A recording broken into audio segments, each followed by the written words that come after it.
హైదరాబాద్ ఉప్పల్ స్టేడియంలో శనివారం SRH versus CSK match జరిగింది. ఇందులో ఎస్ఆర్హెచ్ గెలిచింది. అయితే ఈ గెలుపు వెనుక బ్లాక్ మ్యాజిక్ ఉందంటూ సోషల్ మీడియాలో పెద్ద దుమారం రేగుతోంది. నిజంగానే బ్లాక్ మ్యాజిక్ జరిగిందా అనే విషయాలు ఇప్పుడు చూద్దాం. ఏప్రిల్ 18న జరిగిన ఈ మ్యాచ్లో ఎస్ఆర్హెచ్ 194 పరుగులు చేసింది. చేజింగ్లో సిఎస్కే బ్యాటర్ శివన్ దూబే క్రీజులో ఉన్నప్పుడు స్టాండ్స్లో ఉన్న ఓ ఎస్ఆర్హెచ్ అభిమాని నిమ్మకాయతో ఏదో పూజ చేస్తున్నట్లు, ఆపై దూబే సైగ చేసినట్లు ఒక వీడియో వైరల్ అయ్యింది. విచిత్రంగా ఆ తర్వాత బాల్కే దూబే అవుట్ అయ్యాడు. దీనిపై సిఎస్కే టీం మేనేజ్మెంట్ బీసీసీఐకి అధికారికంగా ఫిర్యాదు చేసిందని, బ్లాక్ మ్యాజిక్ వల్ల తమ ప్లేయర్లు పట్టుకోల్పోయారని ఓ లెటర్ సోషల్ మీడియాలో విపరీతంగా షేర్ అయింది. కానీ అసలు విషయం ఏంటంటే ఆ లెటర్ పూర్తిగా ఫేక్. అదంతా కేవలం మీమ్స్ కోసం సృష్టించిన ఫోటోషాప్ లెటర్ మాత్రమే.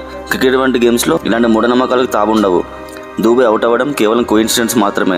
నిజానికి ఈ మ్యాచ్లో అభిషేక్ శర్మ మెరుపు హాఫ్ సెంచరీ, ఇషాన్ మలింగ అద్భుతమైన బౌలింగ్ వల్ల ఎస్ఆర్హెచ్ 10 పరుగుల తేడాతో విజయం సాధించింది. సో అది బ్లాక్ మ్యాజిక్ కాదు, కేవలం ఆరెంజ్ ఆర్మీ పక్క ప్లానింగ్ పర్ఫార్మెన్స్ మాత్రమే.